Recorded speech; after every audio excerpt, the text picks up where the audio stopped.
Right, I'm going to read a couple of poems by Michael Donaghy. Resolution. The new year blurs the window pane. Soho surrenders to the rain as clouds break over Chinatown. See how the storm's resolve winds down. Its steel pins thin and mist away. Get up, come here and see the day. Through this droplet's contact lens, the West End and the future tense look dainty, vacant and convex. We haven't seen such weather since the morning they invented sex.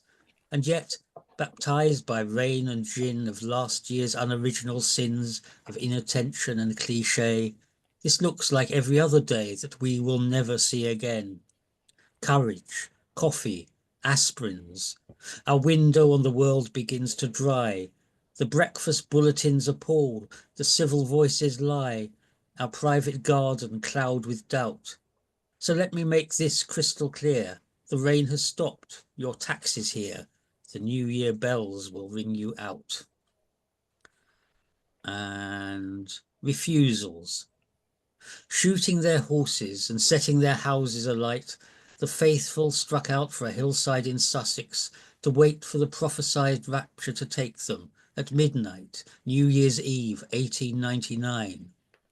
But they knelt in the slow, drifting snow, singing hymns, hushing their children and watching the stars until the sky brightened and the cold sun rose white over the plain where their houses still smouldered. Some froze there all day, some straggled back sobbing to salvage what little remained of their lives.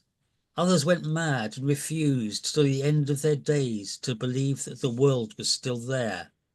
Here, 10 seconds to midnight, they join in the count over tin horns squealing in the bright drunk rooms. And I have so many marks. Mark quotes. Last one, reprimands.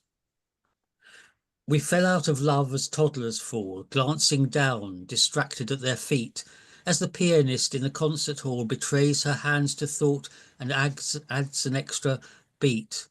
The thought vertiginous, the reprimand. It fells the bee mid-flight. It made me stall before a holy water font in Rome, half afraid that if I dipped my hand, I'd find the water's surface hard as stone, and, this you would never understand, half afraid to leave the thing alone. For I'd been taught that Jesus walked the sea and came to Peter 3 leagues out of port. Said Peter, bid me come unto thee, and strode on faith dry foot until he thought, and thinking sank. I've never learnt to swim, but I'd seen insects skim across a pond, and I'd seen glasses filled above the brim. Some firm convection keeps a raindrop round. What kept me rigid as a mannequin? We fell out of love and nearly drowned. The very wordlessness all lovers want to feel beneath their feet like solid ground dissolved to silences no human shout could ripple. Like the surface of that font when other voices, tourist and devout, grew still, and someone whispered by my side, O ye of little faith and shallow doubt, choose here to wet that hand or stand aside. No one was there, but I could tell that tone. I heard his ancient apostolic voice this evening when I went to lift the phone to tell you this, and froze. The reprimand. For once, in two minds, Thomas made the choice to bless and wet with blood his faithless hand. That's Michael Donaghy. Mohammed, do you want to go next? Yes, sure.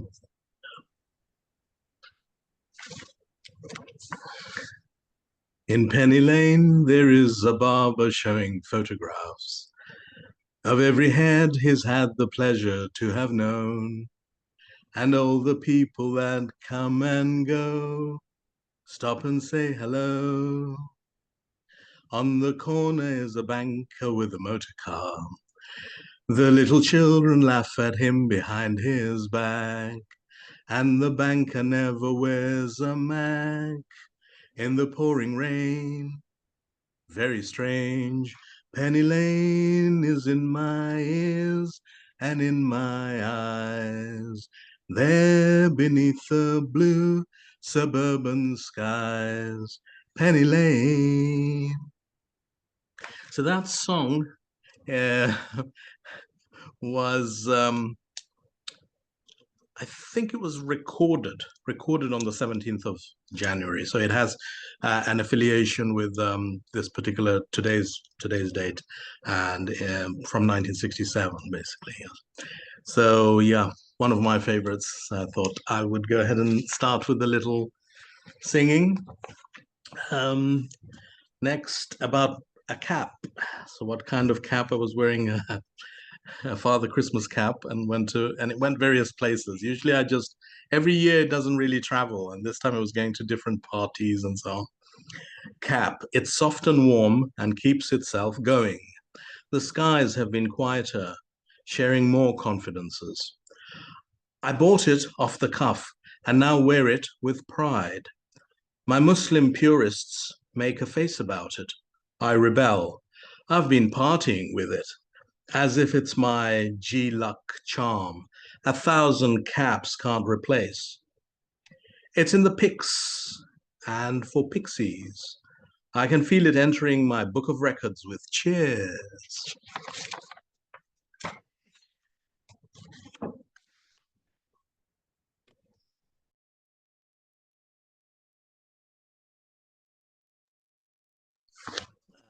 Yes, and a little bit from our future great leader. I will build a wall. I will build a great wall between Greenland and Denmark land. Danish buns need to be kept away. We don't want Danish buns. We just want American workers making buns and going to Greenland for their holidays. And that's all I have to say, because everything else is said by my Republican friends who completely agree with me. And so we will take Greenland after we take Mexico, and then there will be an American dream. Thank you. Thank you, Mohammed. You're welcome. Sue, do you want to go next? And hello, Anne. Good to see you. Okay, I have a new book coming out in March.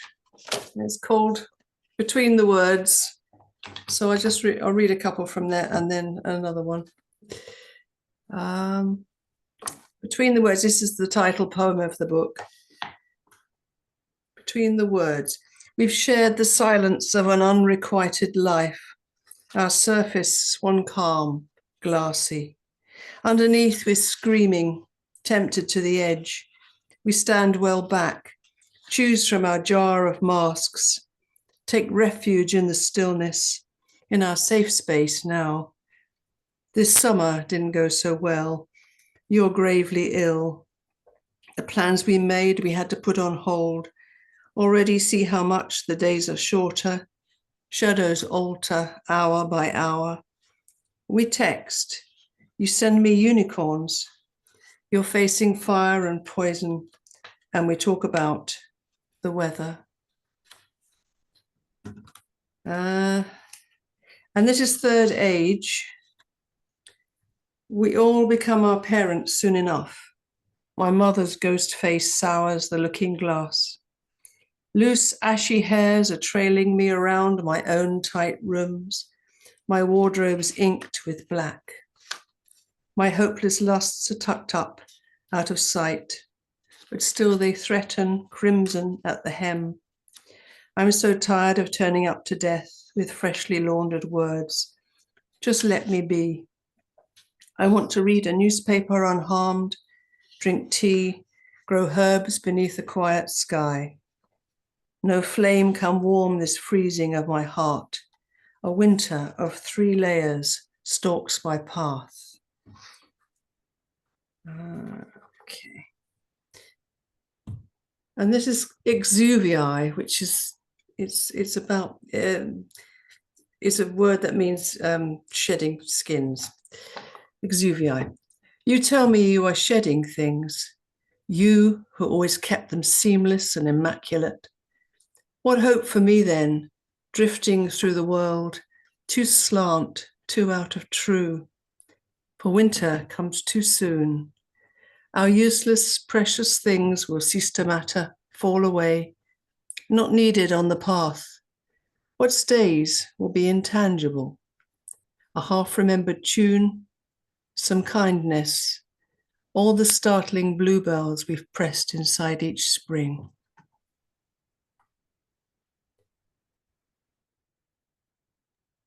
Lovely, thank you very much. John, do you want to read next?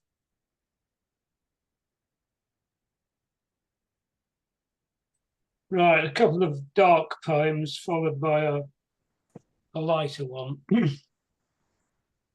Bike lane. At Loop's zenith, the snarling roar splutters to eerie silence. The moment strangely lingers. Time somehow suspended, while many breaths are held before the fated tail-spinning spiral passage to the void. And another dark one, Ebbing Tide. Adrift from the shoreline, floating free in gathering wind, merging with the distant haze, your spirit lost in lonely flight, ebbing gently with the tide. And then finally, Acacia Avenue. In saccharine-sweetened suburbia, carefully coiffured hedges shade painted plastic lawns. As mother bear and cubs stalk Acacia Avenue, searching for the woods.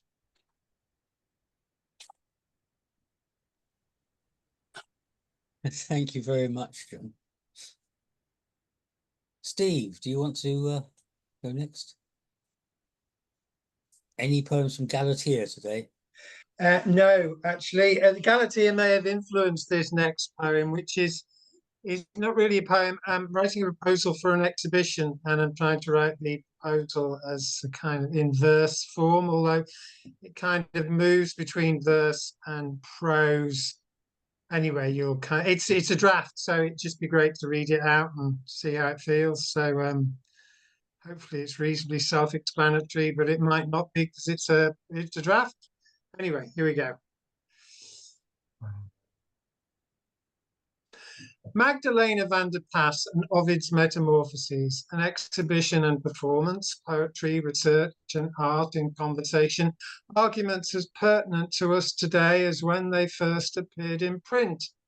The art of two practitioners. The first, the Roman poet Ovid, famous for his many verses from Amours and his Metamorphoses. The second, lesser known, perhaps you've never heard her name before or seen her work. Her style surpasses that of father, brothers, yet remains obscure. The exhibition comprises a number of prints by Magdalena van der Pas. The Rijksmuseum in Amsterdam have copies, and they can be found in books from 1677. There's one in Worcester College Library, Oxford, in 1703, illustrating scenes from Ovid's Metamorphoses. One of these, describing the climax of the story of Pyramus and Thisbe, a tale of tragic romance that spawned countless progeny, including Romeo and Juliet and West Side Story, is set beside other prints depicting the same scene, demonstrating variety of interpretations. Illustrations from other tales are included by various artists. An underlying theme is considered in prints portraying architecture in various states of collapse. Interpretations from a past that once was seen monopolizing history, but now is just another story, albeit a fascinating one that's ripe for reinvention. Metamorphoses is meta-narrative, or so a certain theory goes.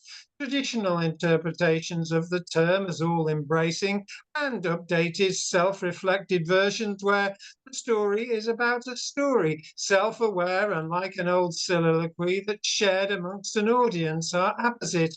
In the two narratives of Venus and Adonis and Atalanta and Hippomenes, the second is hidden inside the first, a cautionary tale that's meant to educate but doesn't, as poor Adonis ignores the goddess's advice and is gored to death by a boar. And Hippomenes, after asking for help from Venus, forgets to thank her and is doomed, along with Atalanta, to a life transformed in bestial form. Another engraving illustrating a tale within a tale, told to Ulysses and his followers in the Odyssey, concerns the sorceress Circe, besotted with Pictus, son of Saturn, upset or piqued by his refusal to succumb to her advances, she turns him into a woodpecker. The pair are portrayed without any magical qualities, despite the presence of sprouting wings. The mise-en-scene, however, springs to life as if imbued by a supernatural force. The story of Juno and Semele is described by Magdalena van der Pas in a different fashion. Jealousy is the driving force, in disguise as an old maid. Juno, wife of Jupiter, resenting Semele, who carries his child, tricks the mother-to-be into asking her lover to appear in godlike form, which he later does. And because of this and the force of his undisguised presence, Semele expires. Yet the situation seems familiar, similar to an angry mother quizzing a pregnant daughter. The chiaroscuro adds intimacy, and a finger points to a cradle in a corner. Like Circe and Pictus, Cephalus and Procris are depicted in a woodland setting. But this time love blossoms, and the couple march side by side in a marriage of equals. The magic spear, soon to be the weapon of their destruction, appears as a diagonal across this idyllic landscape. Accompanying the exhibition is a book of verse. Excuse me. Interpretations from the Dryden translation of Ovid's Metamorphoses, available in print or online. Interpretations take some tales from Ovid's Metamorphoses, transforming them in tales of tales of tales of tales of tales of tales of tales, with stories inside stories inside stories inside stories inside stories inside stories inside stories, changing shape until the only thing that hasn't changed is change itself. In AD 8, under the reign of Emperor Augustus, a poem was written that would change the course of Western civilization. Within 2 years, the unfortunate author was banished from Rome and lived the rest of his life in exile. 4,600 years later, in a world where art was still made almost exclusively by men, a printmaker who, along with her family, had moved from Cologne to Antwerp and finally to Utrecht to avoid religious persecution, started a series of engravings based on the poem. The series would never be published in her lifetime. The unsigned copper plates on which the images were engraved were passed from hand to pay off family debts until, in 1677, an illustrated book featuring the prints was finally published. The exhibition continues a tradition of imitatio, where works from the past are reinvented in the present.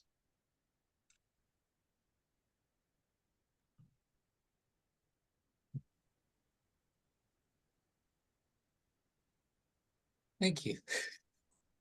Okay, where are we?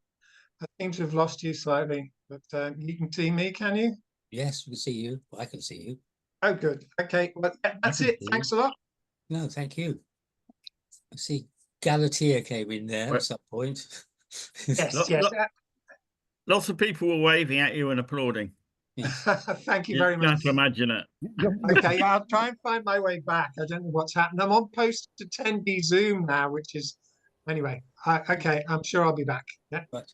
Okay. Your performance is a lot better. You know, you're sort of reading with vigor and vim and whatever, rather than sort of like throwaway and casual. I was really impressed, actually. Oh, thanks, Jim. Thanks. So where will this exhibition and performance be? Well, I don't know. I mean, it's a really interesting story because I came across this printmaker about 6-8 months ago, and I've collected some work. So I've got a meeting with the University of Chichester because it seems as though it's an area of academic interest, and there is current work going on at the Rijksmuseum in Amsterdam. There was an exhibition of her work 2 years ago, and there's someone writing a thesis on her work on Ovid. So it's a live kind of subject, I think, and we'll just see where it goes. Yeah, Yes. Off to Amsterdam if you're lucky. I am.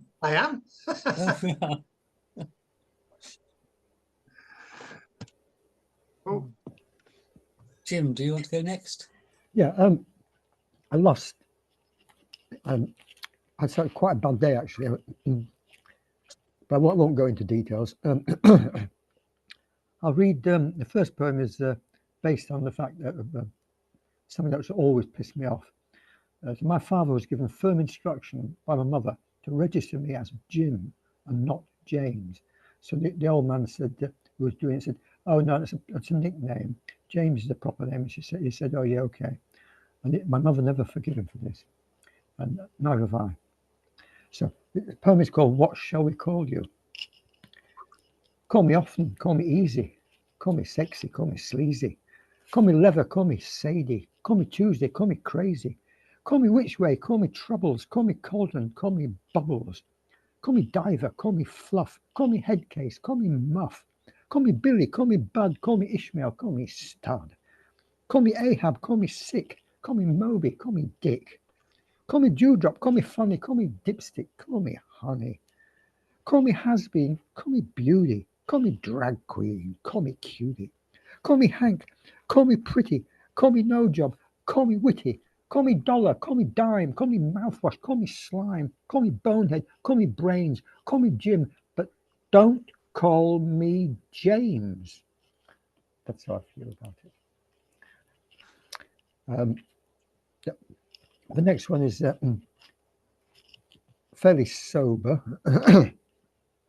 It's called Portrait of a Gambler in a Local Betting Shop. I go into a local betting shop because I can watch footy on the TV, you see, without having to go into a pub and pay anything. And it's great fun. And you learn quite a lot about life, and you meet all sorts of strange people. And yeah, Portrait of a Gambler in a Local Betting Shop. He seeks always the delirious prospect of self-destitution, as if it were a mother's impending embrace. Learns to enlarge, engage with, and respect fallen angels who glory in their losses like Christian martyrs.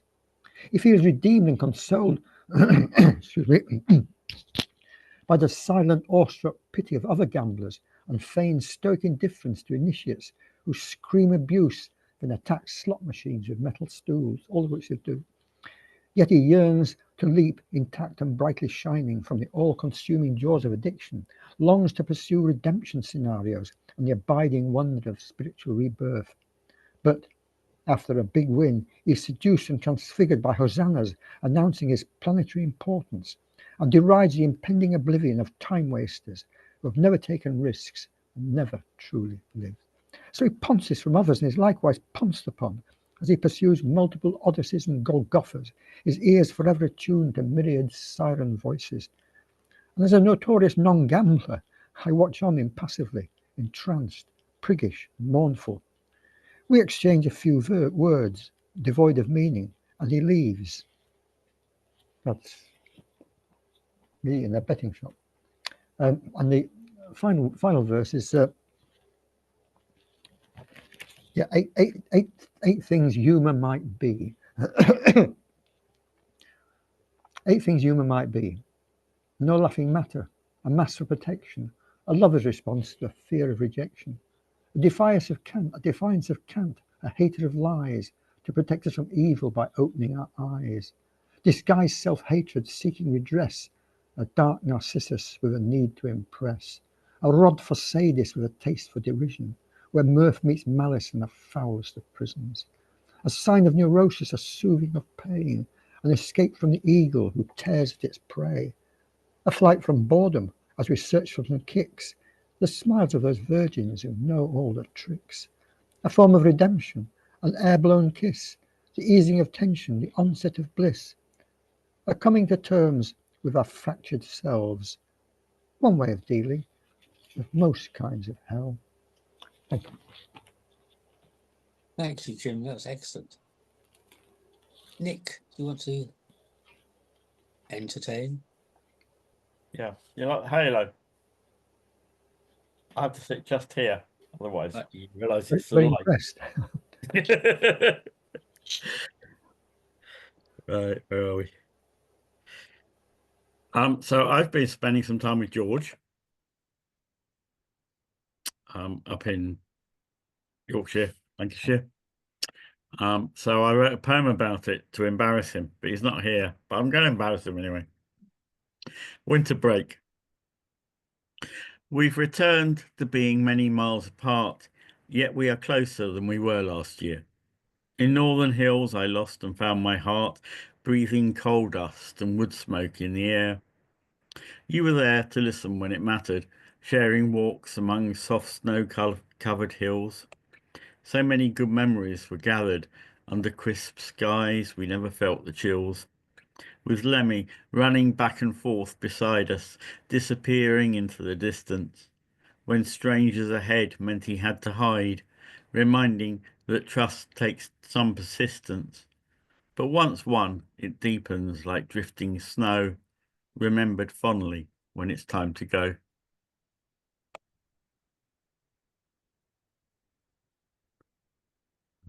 And this one's kind of about where I went.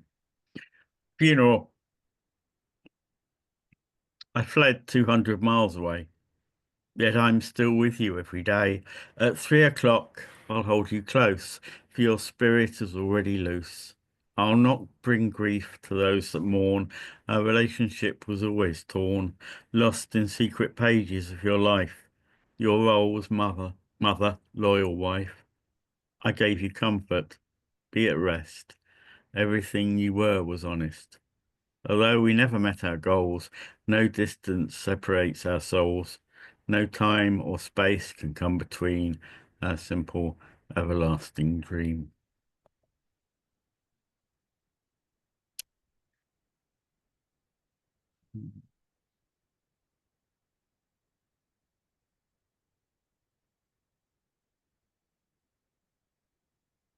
And this is one that I wrote with George and with Mary and with John there.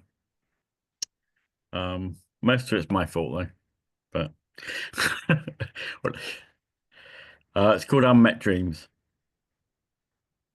What happens to the dreams that are unmet, that echo in the chambers of our minds? During the nights we toss and turn and fret, beleaguered by regrets of every kind.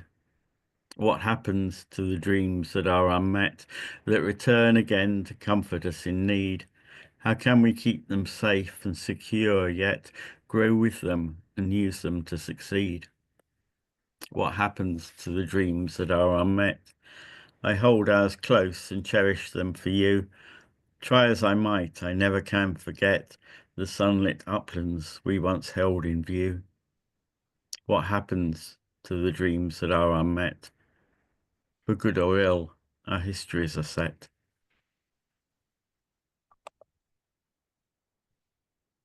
Thank you very much, Nick. Very moving. Anne. Hi. Welcome back, Anne. Thank you. I was in Portugal last year and we went to Corunna or Coruña or whatever it's called. And I thought of Charles Wolfe and his burial of Sir John Moore after Corunna. And I thought, he doesn't know much about soldiers, quite a lot about poetry, but not a lot about soldiers. I'll read a bit of that. Not a drum was heard, not a funeral note, as his corpse to the rampart we hurried. Not a soldier discharged his farewell shot, or the grave where our hero we buried. We buried him darkly at dead of night, the sods with our bayonets turning, by the struggling moonbeam's misty light, and the lantern dimly burning. No useless coffin enclosed his breast, nor in sheet nor in shroud we wound him, but he lay like a warrior taking his rest, with his martial cloak around him. That's enough of that. I thought slightly differently. Not a drum was heard, not a funeral note as his corpse to the rampart we hurried, wondering silently, will it be goat? And if so, will it be curried? For curried goat is the best dish of all when you're cold and sad and defeated, and each of us feels about 10 feet tall when to curried goat we are treated. So setting aside drum and funeral note, his corpse to the rampart we hurried. For dead is as dead is, but we place our vote for survival, for not being buried. Probably soldiers don't think that either, but there you go.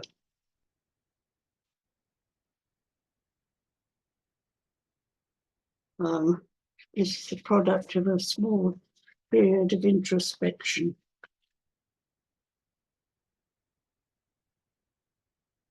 I said, of course I will.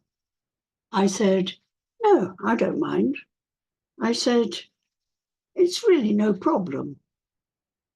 And all the while I was screaming in my head and running away, shouting in a high wind on a jutting crag above the boiling waves. But I said, of course I will. And no, I don't mind. And it's really no problem. Not because I'm good, not because I care much, but I want to be liked, to be thought accommodating. Don't want to be found to be a misanthropist. So I said, of course I will. No, I don't mind. It's really no problem. I thought how strange to have conflicting desires, the need to be liked, the need to be alone, all of us being split personalities. And they said, how kind of her. They said, are you sure you've the time? They said, you can rely on her. And I thought, how did this happen? When I want to fly through a hurricane, abseil down skyscrapers, bay at the full moon, and hear my heart beating. But I said, I really don't mind. I said, if you think I can help, it's safer than being rejected.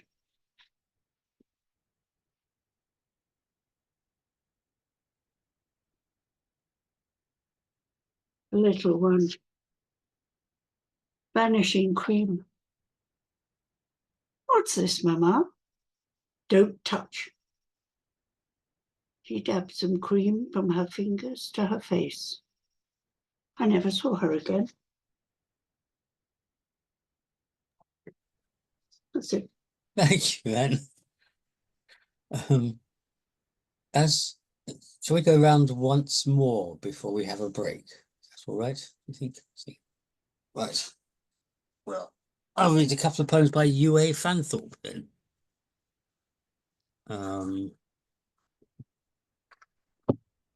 Somewhere in here is the one I want.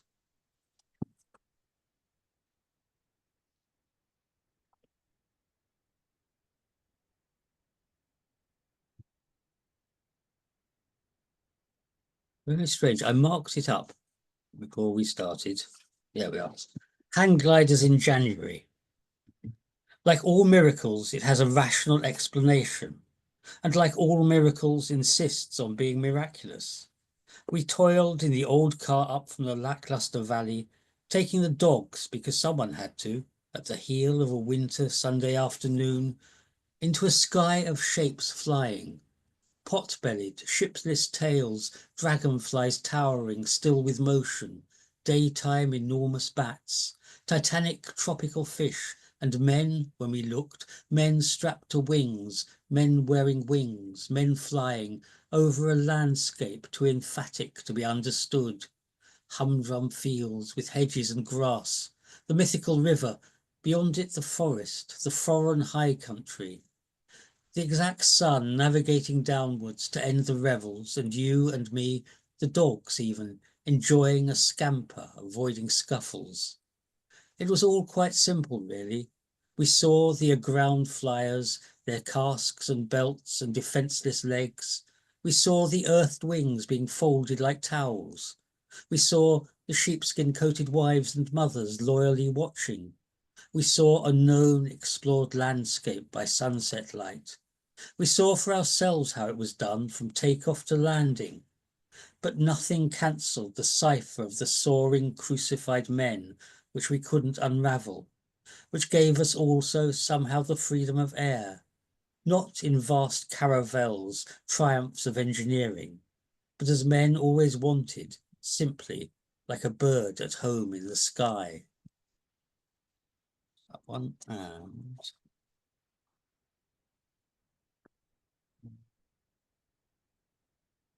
The Poet's Companion.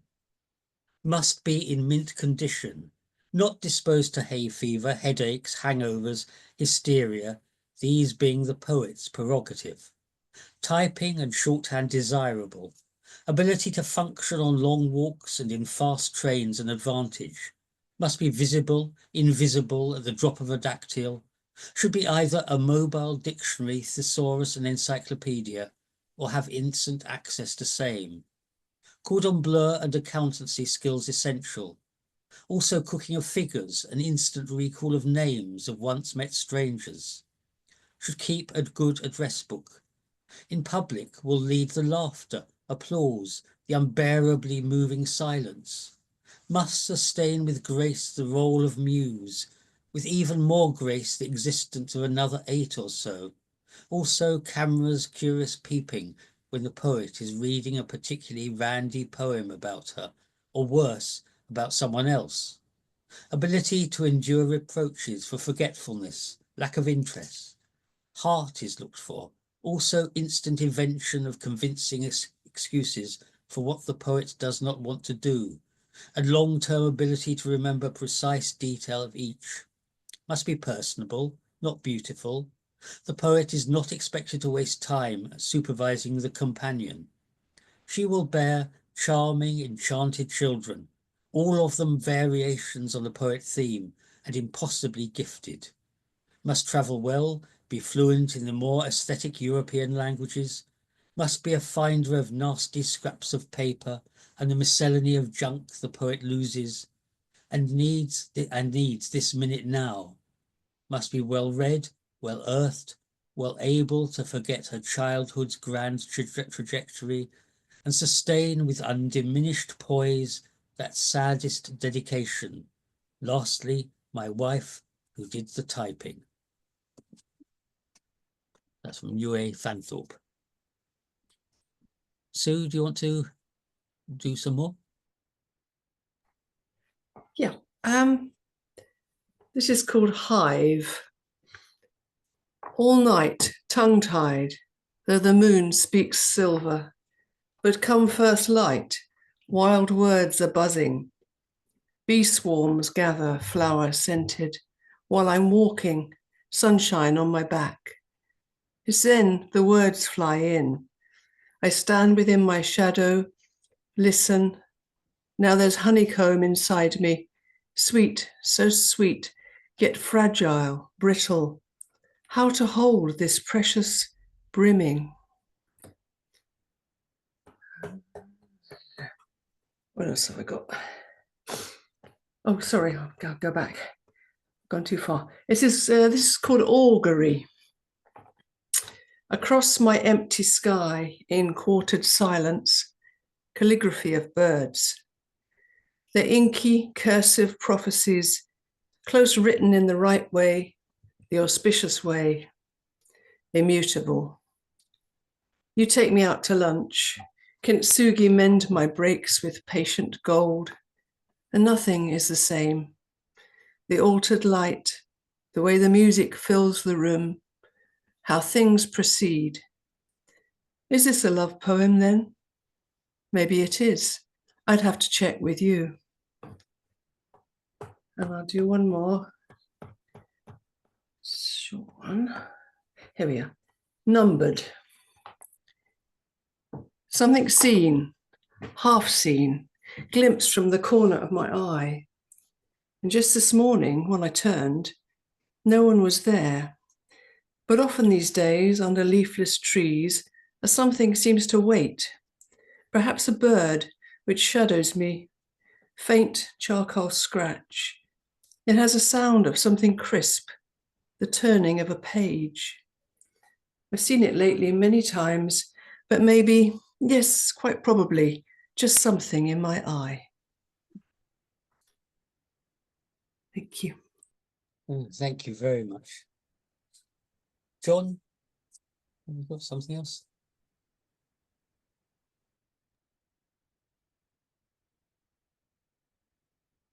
Hyena skull. Savage skull picked white and clean.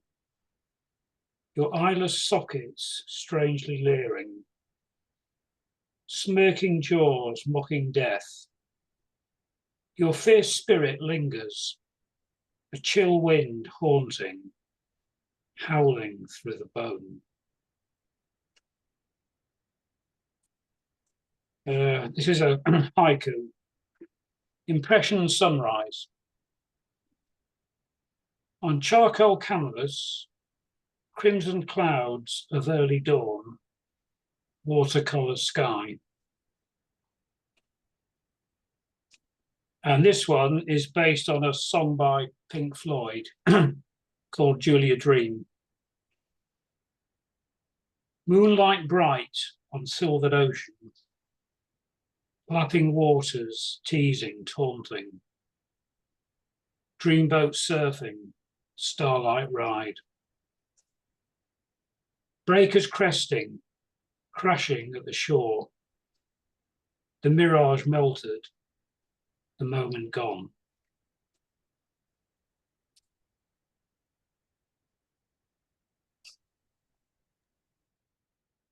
Thank you. Have you got another one? Or okay. Steve, do you want to do another one? So I'll continue if that's okay. Great, hang on, where are we?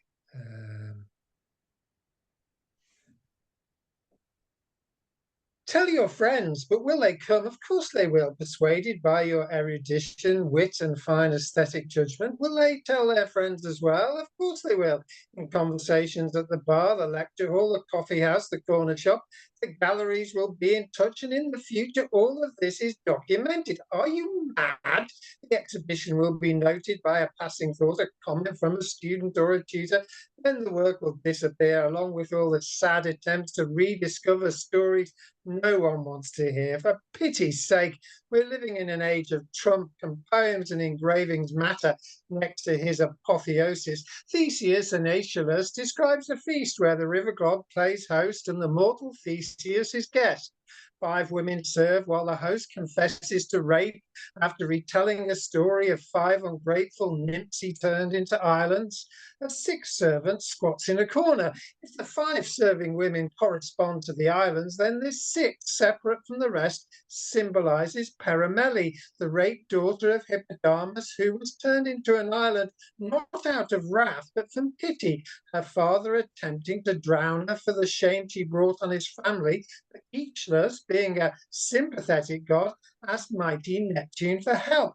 Comparisons between Sebastian Leclerc and Magdalena van der Pass's illustrations from the Metamorphoses illuminate the way the former typifies a Catholic tradition in the transubstantiations common in depictions and interpretations of the narratives, compared to van der Pass's more conservative approach that sees reality ascendant and the metamorphoses suggested rather than depicted in transformative apotheoses. Tales Leclerc describes in his Les Métamorphoses de Ovid en Rondeau contrast with those of Magdalena van der Pass. He's fascinated by the act of transformation, with Medea's bubbling cauldron and attendant steamed as one of many fine examples, while de Pass is more enchanted by the possibilities of metamorphosis, her images engaging with vernacular reality. A realization of each tale on a copper plate is an act of transubstantiation in reverse.